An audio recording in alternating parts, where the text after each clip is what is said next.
سے پہلے سلطان کا لقب پانے والا محمود غزنوی ہے. سلطان کا جو لقب سب سے پہلے ملا ہے وہ محمود کو ملا ہے، سلطان محمود غزنوی. اس کا باپ غلام تھا، غلام سبکتگین غلام تھا. یہ گیا شکار کھیلنے، تو ایک ہرنی کا بچہ اس نے شکار کیا، تو اس کو اٹھا کر اس نے گھوڑے پہ رکھا، ذبح نہیں کیا، گھوڑے پہ رکھا، گھر جا کے ذبح کروں اور واپس موڑا. ایسے اس کے پیچھے نظر پڑی تو اس نے دیکھا وہ اس بچے کی ماں اس کے پیچھے آ رہی تھی، تو اس نے اس کو دیکھا تو اسے ترس آیا، تو اس نے بچے کو چھوڑ دیا. تو بچہ جا کے ماں سے جو ملا تو ہرنی نے تشکرانہ یوں سبکتگین کے آگے یوں سر جھکایا کہ تیری بڑی مہربانی.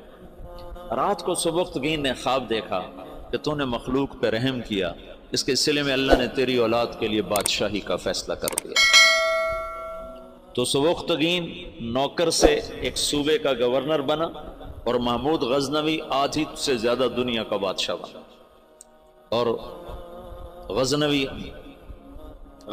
پوری دنیا کا کسی زمانے میں سب سے خوبصورت شہر بنا. محمود 33 سال کی حکومت کے بعد فوت ہوا ہے 416 ہجری میں.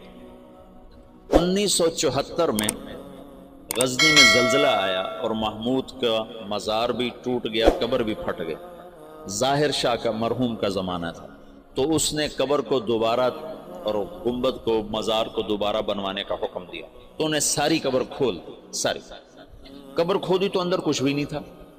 تو ان کو جستجو ہوئی تو انہوں نے تھوڑا سا اور کھدائی کی، تو پھر نیچے سے ایک اور وہ لحد نکل آئی. وہ جو اس لحد میں اس کا تابوت پڑا ہوا تھا، لکڑی کا تابوت صحیح سلامت جیسے کوئی ابھی رکھ کر گیا، اور اس کو اس وقت قبر میں گئے ہوئے 1000 برس ہو چکے ہیں، 1000 برس.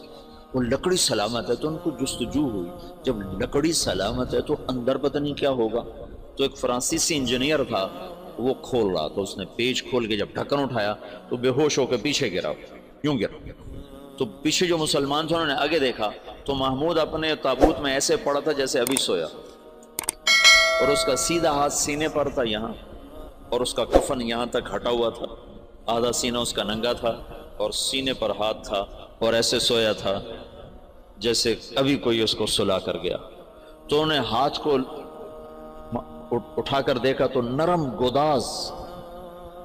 تو پھر اس کو رکھا، بند کیا، وہاں دوبارہ اس کو دفن کیا. میرے محبوب صلی اللہ علیہ وسلم ایسی زندگی لائے ہیں کہ مسجد کا امام نہیں، 3 بر اعظم کا بادشاہ بھی مرنے کے بعد ایسے اعزاز پا سکتا. شہید بھی نہیں ہے، تبھی موت مرا ہے. ٹی بی ہو گئی تھی، تب تک ٹی بی سے مرا تھا. اور قبر اس پر ایسے فدا ہے کہ اس کے بال کو بھی نہیں اکھیڑا. ایسی زندگی اسلام ہمیں دیتا ہے کہ مر کے بھی زندہ رہ جاؤ. تو شہاب الدین غوری پھر پہلا بادشاہ ہے جس نے باقاعدہ محمود کی مثال ہے جیسے کسی نے ہل چلا کر زمین برابر کر دی. اس کے پاس ایک شخص آیا کہ حضرت کا سلطان میں بہت مظلوم ہوں. کیا ہے؟ کہ تمہارا بھانجا تیسرے چوتھے روز میرے گھر آتا ہے، میری بیوی کے ساتھ برا کرتا ہے، مجھے گھر سے نکال دیتا. میری تجھ تک پہنچ بڑی مشکل سے ہوئی. تو محمود کا رنگ غصے سے سرخ ہو. اس نے کہا آئندہ جب ایسا واقعہ ہو فوراً میرے پاس آ. اور درباریوں سے کہا یہ شخص جب پہنچے، میں سو بھی رہا ہوں تو مجھے اٹھایا جائے. تیسری رات وہ آیا، تیسری رات بھاگتا ہوا. تو سلطان اس کے ساتھ اٹھا اور اس کے گھر پہنچا، اور اندر جاتے اس نے پہلے چراغ بجھایا، پھر ایک وار کر کے اس کا سر اتارا. پھر ساتھ ہی وہ زمین پہ گر کے کہنے لگا ویحک اسقِ، تیرا بھلا ہو جلدی سے پانی لا. تو بھاگ کے گیا، پانی لایا، پانی پہ کہنے لگا چراغ جلاؤ. چراغ جلایا تو مقتول کو دیکھ کر اس نے کہا الحمدللہ. تو اس نے پوچھا سلطان یہ کیسے ہوا؟ میں کچھ باتیں سمجھنا چاہتا ہوں. تم نے چراغ آتے ہی بجھایا، قتل کر کے زمین پہ گر گئے، پانی مانگ. اس کو دیکھ کے الحمدللہ کہا، یہ کیا مسئلہ ہے؟